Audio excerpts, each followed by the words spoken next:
ভালোবাসার এক অনন্য নজির স্থাপন করে অনলাইনে প্রশংসায় ভাসছেন ৩৪ বছরের ওয়াং তি। তিনি চীনের মধ্যাঞ্চলের হুনান প্রদেশের বাসিন্দা। তার প্রয়াত প্রেমিকের নাম জাং জিং। ঠিক ৯ বছর আগে ভয়ঙ্কর এক দুর্ঘটনায় প্রেমিককে হারান চীনের হুনান প্রদেশের ওয়াং তিং।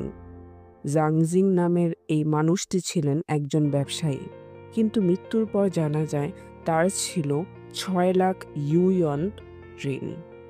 কেউ বলেছিল, ঋণ পরিশোধের দরকার কি? মৃত মানুষের দায় কে নেবে? যেহেতু চীনের নিয়ম অনুযায়ী মৃত মানুষের কোনো ঋণ থাকে না। কিন্তু ওয়াং তিং বলেছিলেন, ভালোবাসা মানে দায়িত্ব। নিজের জমানো টাকা, বন্ধুর থেকে ধার, অন্য প্রদেশে গিয়ে কাজ করে তিনি শোধ করেন প্রেমিকের ঋণ। শুধু ঋণ শোধ করাই নয়, তিনি আগলে রাখেন প্রেমিকের অসুস্থ বাবা মা আর মানসিক রোগী চাচাকে।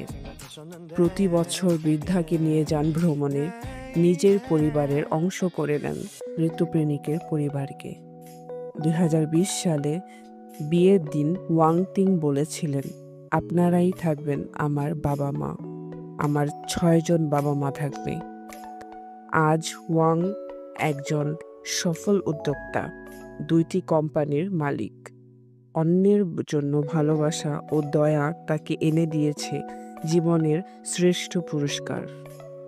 এর জন্যই তো বলে, love is not just an emotion, it's just an action. পাশে থাকবেন কফি আড্ডার। ধন্যবাদ আপনাদেরকে।